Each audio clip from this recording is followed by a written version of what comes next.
And I'm standing in the middle of these roads. I'm standing outside Euston Station in central London, and I'm trying to see how bad the air is, and it isn't. It's perfectly fine. You see, this is what I'm trying to get across, and this is why I've asked Shahzad to come into the studio today, is because he has now, with his tests, has debunked what Sadiq Khan and the London Council are trying to say to us is it's far worse than it really is. But at the end of the day, it's all down to this. This is what it's about. It's about the finances. First of all, Shahzad, thank you so much for joining us. My pleasure. And you know, as I say, I follow your Instagram page very closely. Just tell us a little bit of your background, how you got involved in this, what you're doing now, etc., etc. Well, I'm basically a motoring journalist, content creator, YouTuber. You know, in the world of digital that we are now, you can even say I'm an influencer. But I've been doing this a very long time. So this is my 35th year as an automotive journalist, just creating content around cars. And my normal beat is covering cars. So covering the car industry, reviewing cars, talking about news that's related to drivers and car culture and that sort of stuff. So honestly, like, you know, entering this realm of sort of political sphere and what's going on with ULEZ, this was never my intention. It was never something that I was going to do. It's not something that I enjoy doing, honestly. But why I got into it was because, well, I had just bought a classic car myself, you know. So I had owned an E30 BMW back in the 1990s. Oh, the E30, not the 2002. No, so which this was one would of my be favourites. so 2002, and then you had the E21, and then you had the E30, E30, which yeah. came in around 1981, 1982. And you know, back in the 80s, it was the car to have. You know? So if you were a yuppie, you know, there was like a hierarchy of cars in the 80s, if you remember. So you went with your big 8500 phone. With your big phone, and if you got your first job, you went out, you bought a Golf GTI, right? Yeah. Then when you got your first promotion, you got the BMW E30, you know, and then ultimately you were aiming for the 911. So that was a sort of hierarchy, right? Yeah. So I had one of these in the 90s, and it was an impulse buy. I was at the NEC car show at Birmingham, and I saw one of these at auction. And silliness happened, and I ended up buying it, you know, because it just reminded me so much of the car I used to own. So I'm delighted. And, you know, I call it the time machine because I call it the elixir of youth, because whenever I get into that car, you know, I feel like I'm 20 years back. It takes me back. I feel like I'm 20 years younger back again. To the future. Exactly. I want a bit of bungalow on there. I want to be cruising up and down, you know, East London, you know, that sort of stuff. But I got the car. And then a few months later, Sadiq Khan announces, having said previously that he would never expand ULEZ any further, that he's going to expand it again. And I live just on the outside of the then ULEZ zone. I live just on the outside of the North Circular. And I'm like, as long as I'm here, I'm okay. But once that comes in, that's it. Yeah. Then I'm affected by it. So at that point, initially, I have to be honest, I started looking into ULEZ for purely selfish reasons, you know, because I was like, this is going to affect me, you know. Well, I'm glad you did. but when I looked into it, the first thing I did was I looked at that report that they had. Yeah. So the Jacobs independently commissioned report. And this is a long report, which I guess they don't expect people to read, you know, but I was working my way through it, you know, and you get to the table at the end and they've got all the stats and they've got all the numbers and they break down everything. And so much of that you see negligible impact. And then you go down into socioeconomic impact. You go minus impact. And you go, wow, this is going to have a negative impact on people, or negligible at best in terms of air quality. And they knew that. And they knew that this was a report that they commissioned and paid for. And by all accounts, you know, I'm not into these things, but for everything that I've researched, Jacobs is a very highly respected and acclaimed organization. And apparently they cross the T's and they dot the I's. They do this stuff properly. So you can trust that report. So once I did that, then I made that video. Then I started talking to people. My own neighbor had just saved up and bought a family a Honda CRV diesel. They'd saved up to buy. It was the perfect car for them, but it was a diesel. And it was pre-2015. And he came to me, he's like, Shahzad, what do I do now? But demonized. Diesel is just demonized. Completely. You can go to other areas of Europe. I've recently come back from Portugal, and it's not over there. In fact, it's cheaper than petrol. You know, it's not as demonized. I went to Mexico, and they don't even charge VAT for tradespeople on the fuel. Don't forget. No tax. Well, don't forget that here in the UK, we were told to buy diesel. Yeah. So this is something that happened. So again, following on from what I was saying, when I started to look into this, I started to go and cover some of the protests, and the thing that became important to me was to talk to people that were really affected by it, and I found that no other media was really covering it, and I was like, I'm sort of in the position where I'm kind of duty bound to talk to these people and to get their voices out there and to see how it's impacting real world people in the real world. You can talk all about how many deaths, you can speculate on these numbers that are made up about X number of deaths or whatever due to air pollution. But when you look on the ground and you find real people with real lives and real businesses and real situations that are badly affected by a very poorly thought out situation, then you go, well, that needs to be go out there. And I found many older people that I spoke to who had bought what they thought was going to be their last car because Gordon Brown had told them, yeah, get yourself a diesel. Yeah, yeah. So they said, okay, well, I'll get myself a nice diesel. That'll see me out. Yes. You're right. I'm on a pension. I don't have any money. I bought this car. Till the end of days, I have this car. And then this happens, they're like, well, I don't know what to do now. I met one old lady, she was like, I have to get rid of my car. I can't see my friends. I lost my independence. I said, what are you going to do? She said, I might jump off the roof. I'm like, no, don't do that. But she was serious. I looked into her eyes. She was serious. That got me right there. I was like, oh my God. I was like, no, please. Think about it. That's how it affects people. But in terms of the trades, they're all sort of thinking, do you know what? Is it worth even doing work in the centre of London and even in the outskirts now? A lot of them are taking work beyond that so that they don't get penalised and they don't have to pass on these extra costs. So from your point of view, you thought, I'm going to try and debunk these figures, right, of what they were saying. So you obviously went out and got yourself the equipment. Eli Tech Air Monitor thing. And a full disclosure, so I didn't buy this thing. I actually contacted the company that makes them. And I told them, I said, look, this is what I plan to do. There's a situation with ULEZ in London. They're talking about air quality. So does your meter work in this? Because I wanted to find out if it's the right piece of equipment. So I said, would it work? Would it do this for me? And they came back and they said, yes, absolutely it would. And we'll send you one. You don't have to pay for it. We'll just send you one. Use it, keep it, whatever, do what you want to do with it. I said, okay, fine. So they sent me this device. And I took this device around the original ULEZ zone. So this was in central London and also the previously expanded one. So I was standing in the middle of Finchley Road, which is a 20 miles per hour, outside Finchley Station, that road, the A41, 20 miles per hour road, 3 lanes on each side, dual carriageway. I'm standing in the middle of it going, why is everybody crawling along this road? This is ridiculous, And I'm standing in the middle of these roads. I'm standing outside Euston Station in central London, and I'm trying to see how bad the air is, and it isn't. It's perfectly fine. You see, this is what I'm trying to get across, and this is why I've asked Shahzad to come into the studio today, is because he has now, with his tests, has debunked what Sadiq Khan and the London Council are trying to say to us is it's far worse than it really is. But at the end of the day, it's all down to this. This is what it's about. It's about the finances. But because they can't be honest and say, do you know what? It's a cash cow. It's a cash cow for us. Thanks very much. Yeah.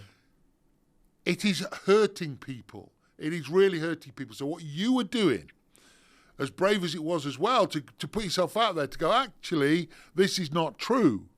So what Sadiq wanted us to do was buy electric vehicles, yes, like the government wanted us to do, buy electric vehicles. And as we talk about with diesel now, people are saying, did you buy a diesel vehicle between this year and this year? Well, you're owed this. I'm telling you now, Shahzad, and you know this yourself, that in 10 years' time, they're going to be saying, did you buy an electric vehicle that promised this? Well, guess what? You're going to be in for some compensation.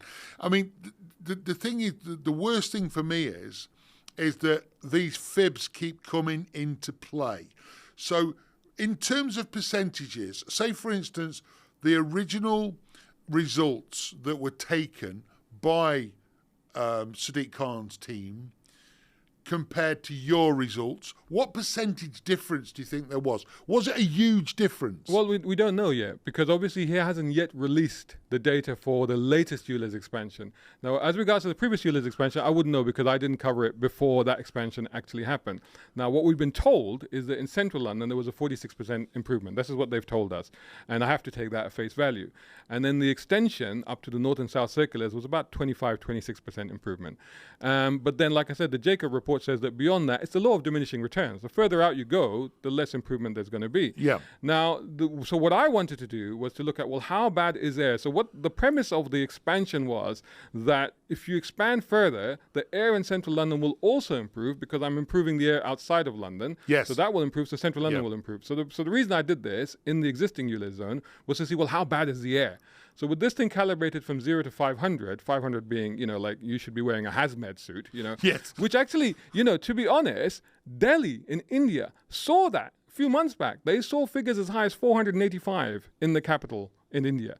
So that's when it's really, really bad. That's when, but it is bad there. That's bad. That's really bad. But to be honest, Clive, I grew up in central London. I was born in central London, and I live near just off Old Street between Barbican and the city, right? Yeah. And there it used to be bad. You could feel it was bad, right? And this is the era where everybody smoked. Everybody smoked on buses. There was coal fires. There was coal fires. Yeah. The cars were not that great. Since the 1990s, cars have got much, much cleaner for several reasons in terms of catalytic converters, and also just better engineering. Cars have just got more and more efficient.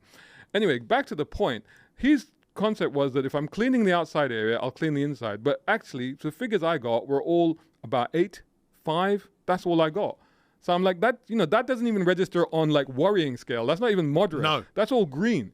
That's all in central London. So when I went to outer London, and I went even to the airport and stood underneath the flight path, with airplanes going over me, and I never got above 12 or 15 and stuff like that. And again, scale of 0 to 500. Where my meter actually started to ping was when I went on the underground. Now, this is the interesting thing. So I was saying that we've got a situation where Sadiq Khan wanted to push people towards electric vehicles. And don't forget, there are other major towns and cities now that are taking up this because they know it's a cash cow. They know it is, right? And so therefore, their results and stats, I'll guarantee you, won't be true when they're coming out for that very reason. So he was also then driving us to public transport. Public transport, the underground. So tell us, because when I saw this, when you set out the results on your Instagram, I was going, are you having a laugh? You are now driving people from what is relatively clean air to really bad air. So tell us the result when you got to the underground. We got figures as high as 300 plus. This is on the underground. And this is related to people like, how is that happening? Well, if you think about it, how long have we had the underground? 150 plus years? Yeah. Those tunnels haven't been cleaned properly, If you saw a video, there's a video on YouTube of these poor guys that are down there that are cleaning it. And they have magnetic hoovers, because this is how they do it, because it's all metal particles. Yes, yeah. And when they're doing it, you can see they're scooping up a whole load of, I don't want to be rude, but a whole load of like stuff there. But a lot of it is blowing around still. They're not going to ever be able to... It's in the atmosphere. It's in the atmosphere. It's going into people's lungs. That's it. So this is still happening because it's coming from the original stuff, but also from the metal tracks, but also from the brakes. Now, what is very interesting? So this was actually in the underground. I got very high figures, which to me was quite a shock, but it kind of makes logical sense when you think about it. What I found really interesting was when I was doing my tests in outer London. So I was standing near where I live in northwest London. There's a park near me called Fryan Park. And I was standing in the car park or just inside the park on Fryan Park, and I was measuring it, and it was as low as 5. The figure I was getting was 5. I was like, that's nothing. Suddenly it went up. I'm like, what's that about? Why has it gone up? It went up by about 3 or 4 units. It went up. So it went up like 6, 7, 8. And I was like, why is it doing that? And then it waited, went down, and then after a while it went up again. And the second time I was like, why is it doing that? And I heard the train. And the train is a London Underground line, an outdoor line that runs from Wembley Park to Kingsbury Station, which is about just half a mile from where I was standing. Just the train passing was disturbing the particulates into the atmosphere. Yeah. So my point, and I'll say this to camera now, is to Mr. Khan, is this. You're driving people actually into a far worse environment than being out on the road. It's as simple as that. So whatever illnesses come from that. And believe me, as Shahzad's saying, the old brake pads that used to be on those undergrounds were actually full of asbestos. Yes. And those asbestos particles are definitely down there. And the more you're disturbing them, the more people are sucking them in. So as far as I'm concerned, this whole load of bunkum about... I understand the congestion, right? I sort of get that to a degree. But the ULEZ aspect of it is purely a money-making scheme. My opinion, but I believe that's what everybody else believes, and we're think, just sucking it up. No, I think absolutely. I think that even if you look, so what he originally said when he came back into his role in the second election, and he said at that point, and it's on his website, and I think it's still there if you search for it on the mayor's website, that I have no plans to expand ULEZ any further. Yeah. But what I will do is look at hotspots and where there are problems, and I will address those. And to me, that was like logical. That makes sense. Because in London, if you look, there's an area, I think it's Raynham in East London, and there is, somewhere where there's rubbish buried and stuff like that. It's on fire. It's been on fire for 10 years. And it's spewing out... Smouldering away. It's smouldering away. And it's spewing out, and the rates, the levels there are just horrendous. So when you think about, and I did some research, and I think I read somewhere that it would take about £2 million to sort that out. Right now, the firefighters can't even get near it because they're not quite sure what it is or where the actual source is, right?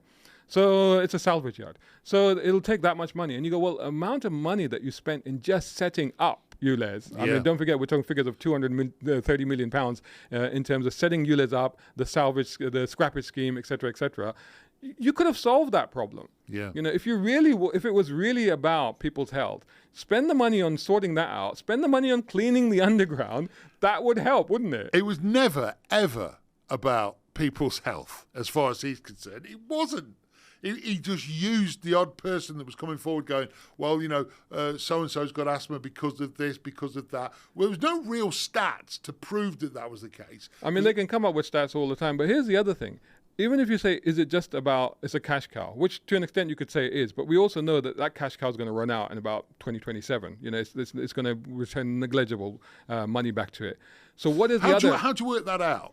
Well, because of the natural transition of cars. So already we're seeing people moving to newer, cleaner cars. So this is what's previously happened with the original ULEZ, where the original ULEZ, people had older cars, they got caught out, they have to pay the charge. Right now, the same thing is happening, but people are migrating to newer cars. So as people migrate to newer cars, we have a turnover in the country of about 2 million cars sold every year, if you think about it. The total car park in the UK, vehicle park, stays the same. So that means the older cars fall out of the system, newer cars come into the system. So definitely it gets better anyway, because we're all moving to newer cars. So ultimately, by 2027, 2028, even they've estimated they won't be making any money off ULEZ because nobody will have those cars, apart from people like me that insist on driving their classic around, you know. But other than that, there's no point. So then you think, well, what actually is going on here? And it's a bigger picture. And you think about the fact that Sadiq Khan is chairman of C40 Cities.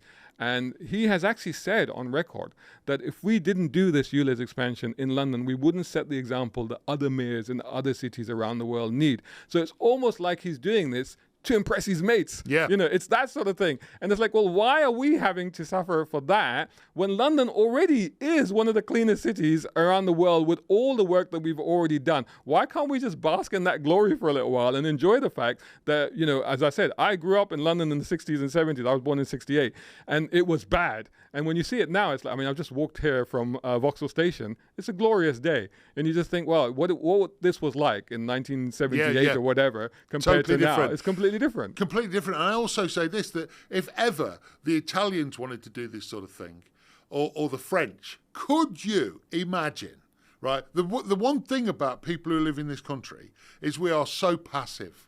We're happy to just bend over and take it.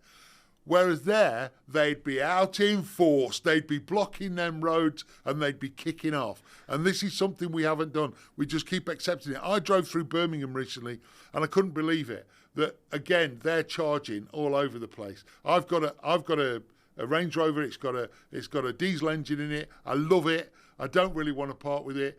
I want electric to work. We'll get on to electric vehicles in a second, but. At the same time, I just think to myself, I'm being penalised again. And I look at all the builders' vans going around in still their diesel vehicles, and I think, I feel for them. You got to feel for them, but at the same time, you've said something there that's very, very relevant. The fact that, and forget about rioting on the streets or burning cars in Paris or whatever. Forget about all of that. Just exercise your democratic right to vote. We didn't even do that. We didn't even do that. I was so shocked. Honestly, I was really, really shocked. And I know a lot of people were saying, look, he's going to get in again. He's going to get in again. And it's almost like somebody who wakes you up every morning with a slap. Yeah. You know, rather than, oh, I've made you a cup of tea, here's a bit of toast. It's like, wake up. And yet you'd think to yourself, I want that person out of my house, right? That's not happened. They've gone, I like it. I like a good beating every morning. Do you know, it just bothers me. We're too polite. We're too polite. Way too polite. We don't want to get rid of the house guest. Yeah, exactly. You know, they've even got the best bedroom. Yes. They even get the remote control for the main telly. You know, Yeah. I just don't get it. I gotta be honest with you, Clive. I was very depressed. I was very despondent because also, like on the Friday, we didn't get the results until Saturday of the latest mayoral election, and on Friday night it was looking like it might be quite close. And I was like, I think I tweeted something about hope is a dangerous thing, Yes. because we were starting to think that could this actually go the other way? But the trouble is that no, it didn't even get close. He walked it. He walked it. Absolutely walked it. And I think to me, and this is kind of like, and I think one of the things you asked me at the very beginning of this conversation is like, where are you at now? And I'm like, well, I've done all I can. You know what I mean? At the end of the day, it's like my job was to get the message out there, was to get people's stories out there and to let people make the decision. Yeah. And people seem to have decided that they couldn't be bothered to make a decision. So I'm like, okay, that's that. But then I'm like, okay, well, when paper mile comes in and when ULEZ gets stricter and parking gets more expensive, yeah. and you get fined for anything that you do revolving around the car, don't come running to me. No. And that's why I said at the time, for me, Shahzad for mayor. That's what I said. Even though you don't want to get involved in politics. I can't, Clive. I can't, because I can't do what politicians do, which as we discussed, we both know they have to have a certain gene that I don't possess. And I also think it's almost like tickling your nether regions with a nettle. It's not pleasant. It's not pleasant at all. No. But the thing is, it annoys me. And if I had hair, I would definitely be pulling it out. Because I have a little. How did they do that? How did they vote this guy back in? It's somebody that he won't answer questions. Yeah. He avoids them. He gets grilled at these sort of political events, and he just keeps grinning. And I just think, do you know what? I will tell you this, though. Just like the diesel story that come out, you'll be owed this. The electric vehicles, did you have electric? There'll be so much comes out about this guy when his time's up that by that time people will go, oh, I didn't realise that. I wouldn't have voted for him. The truth is, we haven't got anybody good enough in opposition to be able to have stood. But I know if you'd have stood, you'd have got it. And you'd have probably gone, well, what do I do now? Yes. I've got it. But yeah, no, listen, I really don't get and yet, do you know what?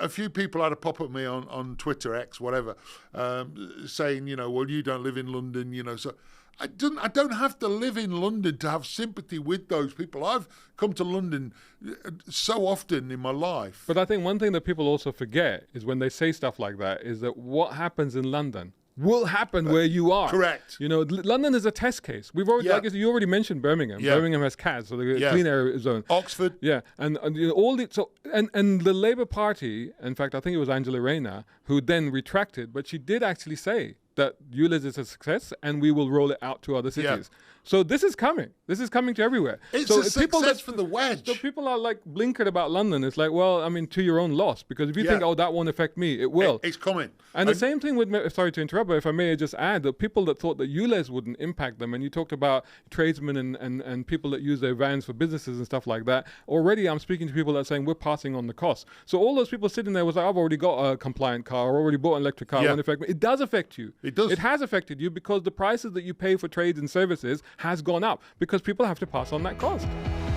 This